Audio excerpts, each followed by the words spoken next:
Hi, my name is Kimberly Gilbert. I am co-chair of the UNFPA's Youth Advisory Group and a special advisor because I would have passed the age of 24. It has been a pleasure working with the YAGI's group to see young persons come from their organizations, and what they do is they represent several organizations across Trinidad and Tobago, but we support the work of UNFPA by observing different days like World Population Day, International Women's Day, 16 days of activism, even International Youth Day are some of the days that we observe as being a part of the Youth Advisory Group of UNFPA. Now, the good thing about it is a vibrant group, and we do get to put our say into things that concern the country, that concern young people, and I think that's a really good opportunity for youth, and I would really advise any other youth the next time we're taking in a cohort to try and get involved in the Youth Advisory Group of UNFPA.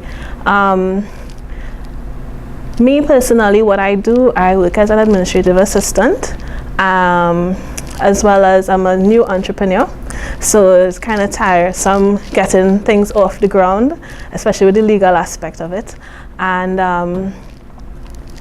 I have been involved in peer education for HIV and AIDS for over 10 years now. I'm still young, but over 10 years now. Actually, this year marks the 10th year that I've gotten involved. No major celebrations just yet. But through that, I have been able to work across the country, Trinidad and Tobago, to teach young persons about HIV and AIDS, sexual and reproductive health, basically anything to do with sexuality, puberty, as basic as that. Even at a primary school level, of course, at that age, you have to kind of change some of the terms, say things like germs, you know, that kind of thing.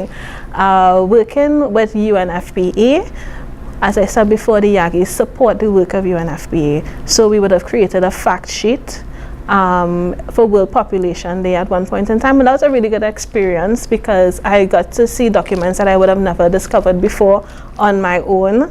One of them has become a staple for me, which is the Population Atlas, the Development Atlas of Trinidad and Tobago.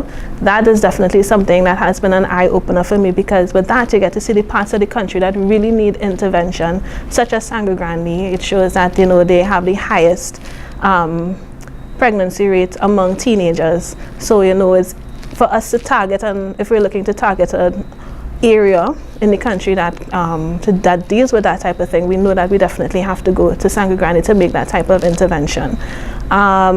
Recently we did a training on gender-based violence. It was a lot of fun. We would have spoken about the signs of abuse, we spoke about power dynamics, and most importantly we spoke about consent. And we had a very physical activity with the consent, in terms of the statement will be read and we have to say, do you give consent, not consent, or you're not sure.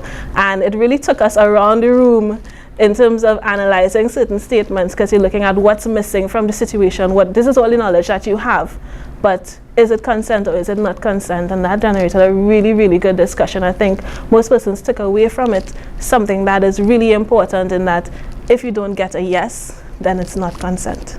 As simple as that. No matter what the runaround is, that's basically what the message is. And from that, we will be producing 2 videos.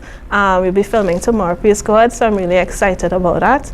2 videos showing young persons or people in general on what is gender-based violence and how it can affect persons, because sometimes only after you've been through a training, you realize that it has affected you.